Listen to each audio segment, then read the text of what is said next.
पश्चिम बंगाल में आज दूसरे फेज की वोटिंग के लिए सुरक्षा के जबरदस्त इंतजाम किए गए हैं। राज्य पुलिस के जवानों के अलावा सीआरपीएफ, एसएसबी, आरपीएफ, आईटीबीपी और सीआईएसएफ के 3.25 लाख से ज्यादा जवानों की तैनाती की गई है। सेंट्रल फोर्सेस के करीब 35,000 जवान तो अकेले कोलकाता में ही तैनात है। पहली बार किसी चुनाव में नेशनल इन्वेस्टिगेशन एजेंसी को भी लगाया गया है। 142 सीटों पर वोटिंग की निगरानी के लिए चुनाव आयोग ने 142 जनरल ऑब्जर्वर, 95 पुलिस ऑब्जर्वर की ड्यूटी लगाई है। आज की वोटिंग पर कोलकाता में बने सेंट्रल कंट्रोल रूम से नजर रखी जाएगी। 7 जिलों में वोटिंग के लिए सेंट्रल कंट्रोल रूम को 7 अलग अलग क्लस्टर्स में बांट दिया गया है और हर क्लस्टर्स की जिम्मेदारी एक नोडल ऑफिसर को दी गई है, जहां पर सीसीटीवी कैमरों के मॉनिटर लगाए गए हैं, जहां पर हर पोलिंग स्टेशन के आसपास के इलाकों में लगातार लाइव फीड आ रही है।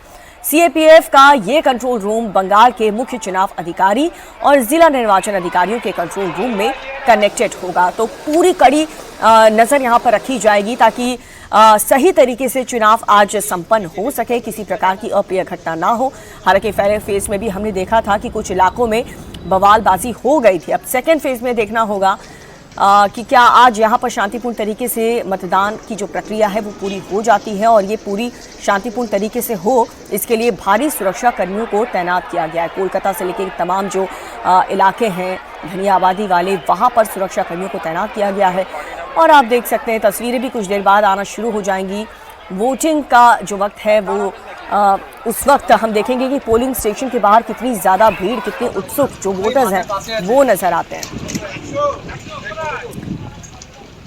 तो 7 जिले, 142 सीट, ये 142 सीट सेकेंड फेज की जितनी भी सीट्स हैं ये टीएमसी का बहुत मजबूत गढ़ है। यहाँ पर बीजेपी लगातार प्रयास कर रही है। अब देखना होगा कि उनके प्रयासों का क्या फल उनको मिलता है। 4 मई को नतीजे सबके सामने होंगे। यहाँ पर एक जॉइंट कंट्रोल रूम सिस्टम है जिसमें सभी सीएपीएफ के नोडल्स जो हैं चुनाव के दिन आके बैठते हैं, उनके सीनियर ऑफिसर्स बैठते हैं। और यहाँ पर जो रिस्पांस सिस्टम आप पूछ रहे हैं, तो सबसे पहले इन्फॉर्मेशन हम लोग के किस तरीके से मिलती है, सोशल मीडिया के माध्यम से, इलेक्ट्रॉनिक मीडिया के माध्यम से। माननीय आयोग के निर्देशों के क्रम में 2 महीने पहले ही सीएपीएफ यूनिट्स यहाँ पर आ गई थी, जिनके द्वारा यहाँ पर एक कॉन्फिडेंस बिल्डिंग मेजर एक्सरसाइज की गई और उसके तहत जो है यहाँ पे बहुत एरिया से फैमिलराइज सीएपीएफ हुई है और बहुत सारी इन्फॉर्मेशन हम लोग को सीधे आती है। इसके अतिरिक्त हमारा हेल्पलाइन नंबर है। इसके अलावा हमारा जो सीनियर ऑफिसर्स हैं वो सीओ ऑफिस वेस्ट बंगाल के रूम में भी वहाँ पे कंट्रोल रूम में है और हर जिला निर्वाचन अधिकारी जो डीओ है उनके रूम के अंदर हम उनके control room, composite control room में हमारे डिस्ट्रिक्ट फोर्स कोऑर्डिनेटर हैं, आरओ कंट्रोल रूम है।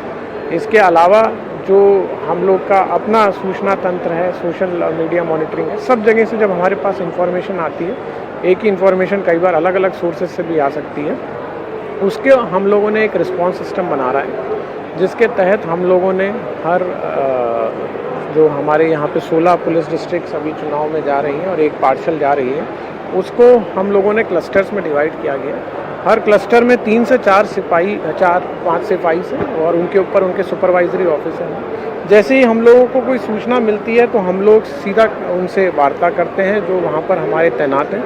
हमारे पास कौन किस बूथ पे तैनात है, वहाँ पे क्यूआरटी क्या है, वहाँ पे कंपनी कमांडर्स क्या हैं, उन सब के नंबर्स हम लोग के पास में हैं। तो जैसी कोई सूचना आती है हम लोग वहाँ पे जाते हैं। हम लोग जो डिस्ट्रिक्ट फोर्स कोऑर्डिनेटर जो सीएपीएफ के नोडल हैं उनको इंटीमेट करते हैं, जो उनके नियरेस्ट यूनिट्स हैं उनके सीनियर वहाँ पे पहुँचते हैं। तो कुल मिला के जो ऑब्जेक्टिव है वो ये रहता है कि किसी भी सूचना को एक बहुत ही शॉर्ट नोटिस के ऊपर अटेंड कर लें।